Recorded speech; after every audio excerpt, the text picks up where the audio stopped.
The neighborhood we're in is called Albany Park, Chicago. We have a rental right there somewhere on the second floor. Good morning, ladies and gentlemen. We are back with a traditional vlog today. It's 5:12 in the morning. I got my coffee. We're gonna do some reading and we're gonna get to work. It's currently 7:15 in the morning and it's time for me to go to the office. We got a lot of things going on today, a lot of paperwork and a lot of nuggets. Stay tuned. This is what it's like living in Chicago, ladies and gentlemen. Look at it. We are in the office, ladies and gentlemen. It is currently, I don't know what time it is. I think it's like 7:30. Oh, God, 7:43. I hope you missed this, because I missed it. This is going to be a regular, traditional vlog, day in the life of a real estate agent. I feel like I haven't done one of these in a while. It's been a lot of these video tours, going to LA. I don't know if I'm going to post that before or after this, but there's a lot of catching up we need to do. And we're going to do it in this vlog, and we're going to do it by number one, routine, putting a to-do list together, because we cannot mess anything up today. There's a lot of paperwork involved, a lot of contracts. Oh, and it went in. And we are back. That took a minute to do, but as you guys can tell, we're in the double digits for the to-do list. And while I was doing it, I kind of got rid of one of the items. Now, what is going on with today? We got a lead from YouTube yesterday, okay, from these video tours I'm doing. And I'm gonna, you know what, let me explain how to capitalize on these phone calls. Because when I was new in the business, or even more recently, I do this all the time. People call you, they ask you a question about something, and you let them get off the phone without asking any questions to figure out why they're calling you. Do they have an agent? Are they looking for a house, right? And as you get more experience, you learn to recognize these moments and actually capitalize. So yesterday, I get a phone call from a fellow named Herman, and he's like, hey, I saw this house tour you did on YouTube. By the way, it only has 1,000 views. And he's like, I absolutely love the design of the house. Can you tell me who built it? I'm like, sure. Let me find out. I'll call you right back. I was going to text him. I'm sorry. I told him I'll find out and I'll text you the information. I found out and I was going to text him the information, but I'm like, wait a minute. That does nothing for me, right? Let me call him and tell him and then see if I can have a conversation with the guy. See if I can help him now. So I call him. I'm like, okay, here's the builder. Yada, yada, yada. Are you looking for some kind of land? Do you already have land to build on, etc.? He's like, no, I would be looking for land. I'm like, okay, gotcha. Now, do you have an agent? He's like, no. I'm like, okay, well, if you're okay with it, I'd love to help you with that search. He's like, oh my God, that would be great. I'm like, fantastic. So tell me about your situation. What's your price point? And I don't want to disclose everything about him, but he gave me a price point. I'm like, I don't know if we'll be able to build a brand new house at that range, but in the area you're looking for, you can get a really, really nice house that's already done up. Would that be okay for you? He's like, yeah, that would be great. That would actually be much easier. I'm like, well, say less. Second thing is I got to prepare a rental contract. I got a rental listing coming up again for a multifamily I sold to a client. And the best part about investors is they keep coming back. You sell them a rental property. Now you got to help them list it for rent. So you get a little paycheck from there. Third, we got a contract pending. Ladies and gentlemen, a client I've been working for 2 years. We finally found a house they like. We put it on the contract. I'm waiting for the paperwork. God willing, we get it sometime today. I can get it executed and we can move on with our married day. So with that said, he also has to sell his house. So we're going to get that taken care of. We got to do the CMA, prepare listing agreements, because we're going to go to his house tomorrow and list that. So that's a $375 buy, and it's going to be a $250 sell. So by the end of the year, we're going to have a really good closing. I got to look up houses for buyers. I got to edit LA vlog. If you guys are not following me on Instagram, you should. And while you're at it, like, comment, subscribe if you're enjoying this vlog. I went to LA. I went to a McLaren dealership thanks to Will. Yeah, he's one of you subscribers, actually. His name is Will. Shout out to you. And he's like, hey, come over. I'm a sales manager at McLaren. I'll let you check out any car you want. So that was great. Then Darren showed us around a $28 million house. So that was a experience. I gotta edit that vlog. I got a showing at 12 for another rental listing. I might do some cold calls. I gotta create content. I gotta post on social, and I gotta check in with a specific client on a contract I sent them to sign that they have not signed, which means they're changing their mind. We just got to make sure that is accurate so we can stop doing the work, or if maybe they're busy, we can keep doing the work. That being said, I know it's the longest intro on earth. Let's get some water. Switching angles to spice things up here, folks. So the first order of business, I always like to look up houses for buyers first, because the last thing you want to happen is your buyer to send you something at 12 o'clock or noon and say, hey, have you seen this house? And you haven't seen it, right? So I always like to get that out of the way first. Checking in is 9:15, 14 a.m. And most of the to-do list is slowly getting done. I just put my rental listing on the market. I sent the contract to my client. So that's all getting taken care of. And then I looked up houses for buyers. I did my showing at 12 o'clock. I confirmed it. Always confirm your showings, ladies and gentlemen, because people forget. You don't want that to happen. Other things on this list we haven't done yet is a CMA and some market research for a contract that we're gonna take tomorrow. And this is one that's been 2 years in the making, so I'm excited.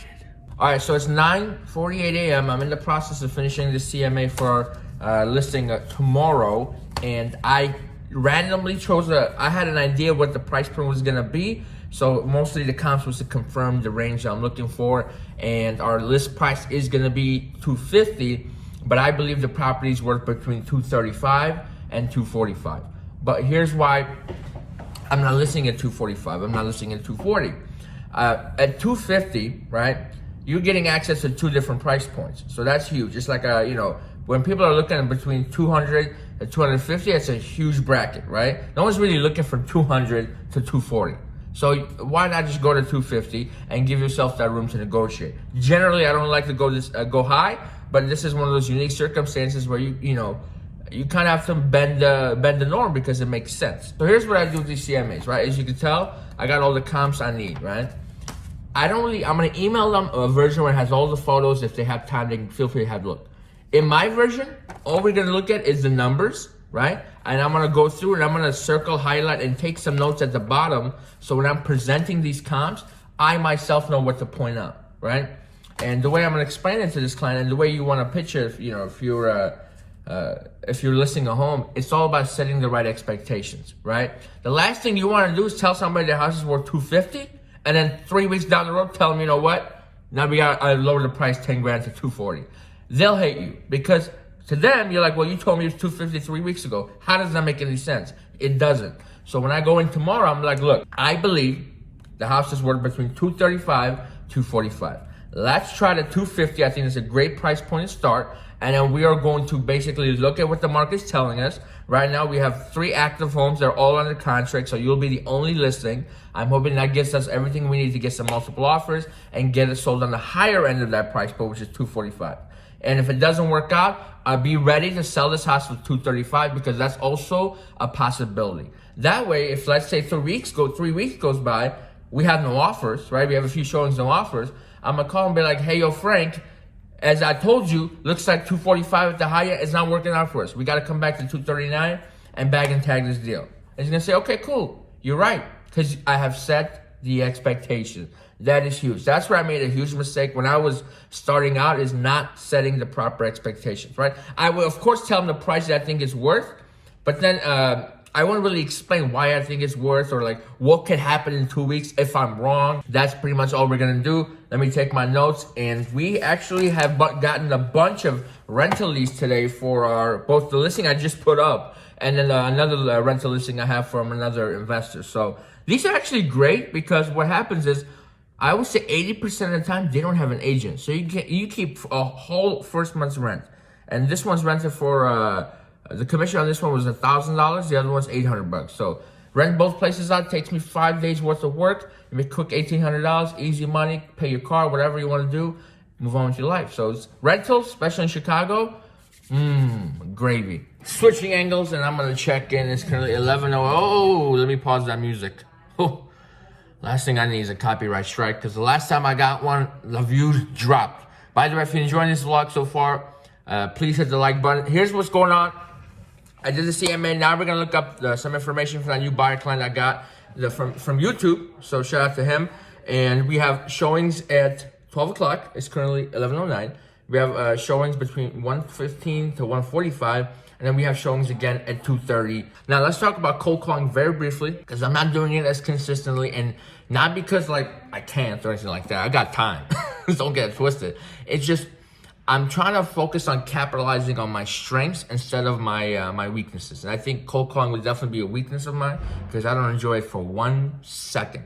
And I think it's great when you're getting your foot rolling, getting some experience. And I think honestly, cold calling is great in your first year because number one, you're building a skill set. Second of all, no one's gonna, maybe your friends don't even want to hire you because they know you're brand new. So that's great. But for me right now, not too exciting, but I'm still gonna do it. It's like 6 FISBOs or something left to call. I might call them tomorrow. I don't know, but I just letting you guys know I might not get the result as consistently, but don't let that discourage you from calling. That's because I'm doing so much on the marketing front, it kind of equals things out. And it only equals things out, I just want to clarify, because I've been doing the marketing for almost a year and a half, nonstop, consistent pace, right? I started YouTube a year ago in May. I started making the content on Instagram, TikTok, what else is that? Facebook I want to say we started last September or something when we went a little bit more over the top, and it's been great ever since. So keep in mind, it takes about a year for it to start clicking,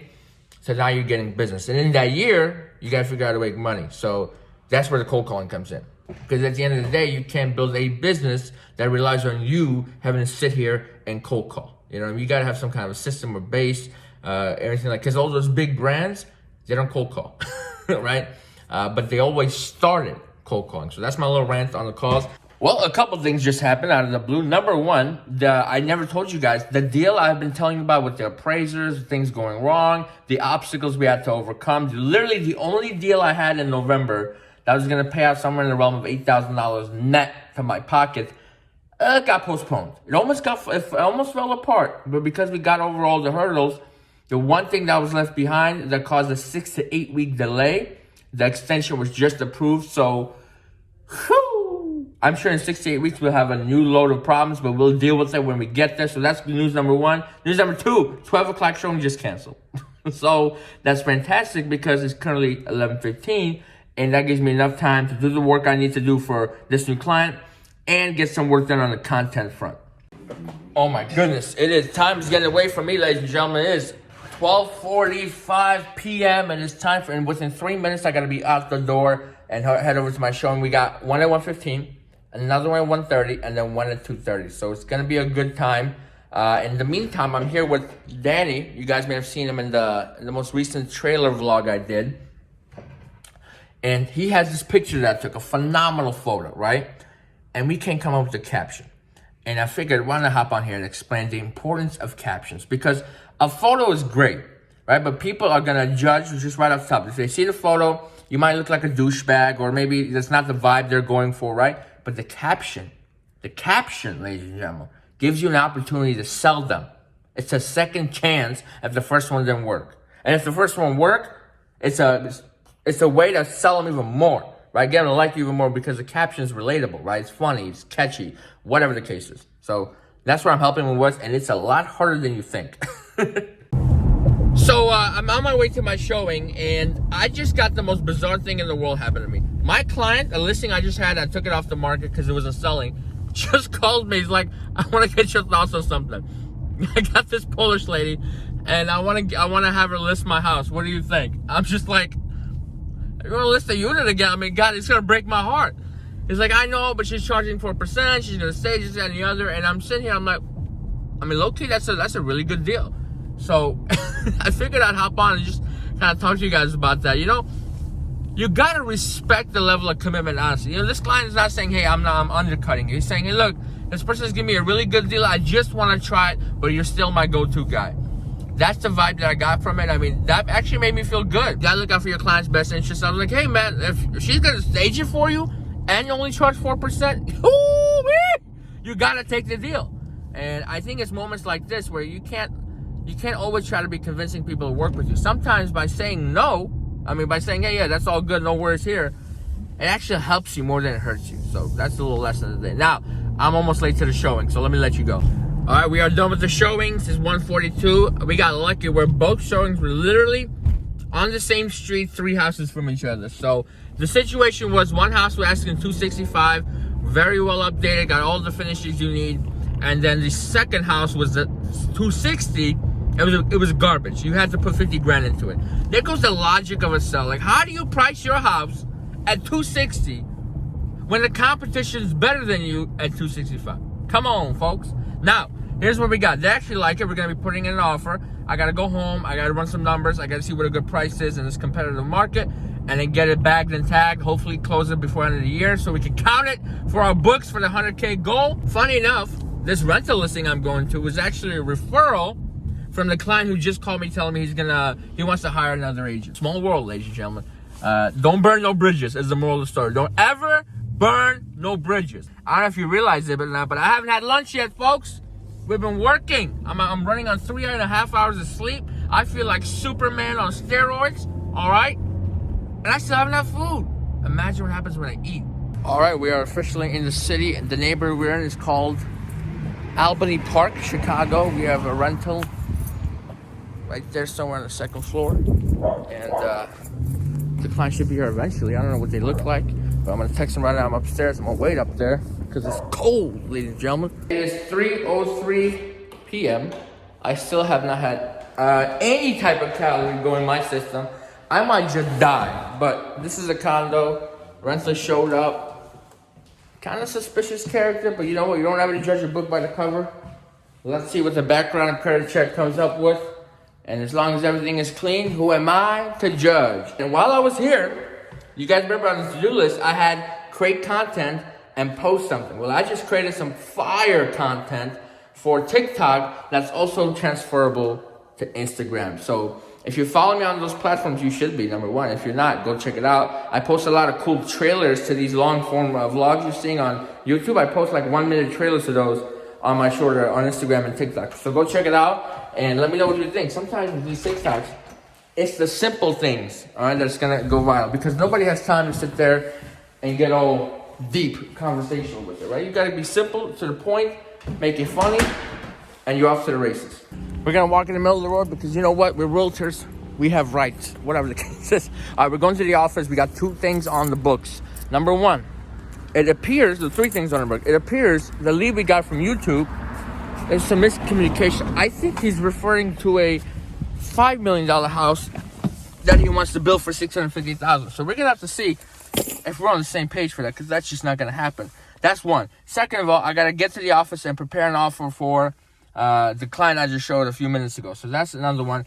And then I'm gonna eat. I'm starving. All right, gang, we're back in the office. It's currently 4:10. It is lunchtime, and I'm also having a cup of coffee because I don't know if I mentioned this. 3.5 hours of sleep.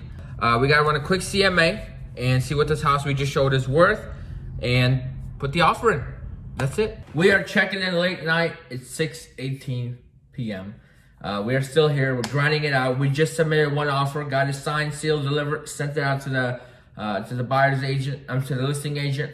We just got a fully accepted, fully executed contract signed by both parties in my email. So now I gotta send everybody copies and get that process rolling. And I just sent the lease application to the person we showed the rental to this morning. And the TikTok that I made earlier is actually doing fantastic. I think it's already at 2,000 views in just a matter of hours, which is always a good sign. Usually if I post something like that on YouTube, I'm around 800 views after a couple of days. So just goes to show it's so much easier to get traffic organically through those sources, to TikTok and LinkedIn, because I believe get reviews to LinkedIn is good too. And then just transferring it over to YouTube or Instagram or whatever you want your audience to be. So that's a little nugget for you guys. Oh, ladies and gentlemen, look at the time. You see that? 7:47 p.m. It's time for me to go home. It's quitting time. Thank you everybody for watching. This is the last vlog I will make as a 24-year-old man. Tomorrow we turn 25 and a new journey begins. I'm super excited. I personally love my birthday because it gives me an opportunity to reflect on what I did the year prior and get better. So I think we got a lot done this year, ladies and gentlemen. 24 was my best year of my life, which is the way it should be. It should always keep getting better and better. You can have some obstacles in the way, but as long as you don't quit, it's gotta get better, right? So thank you so much for watching. I really appreciate everybody's support. Every view counts, every like I appreciate, every comment gets a reply. You guys know this. You guys are the reason I make it, so I hope you enjoy these videos. Like, comment, subscribe. I'll see you at 25.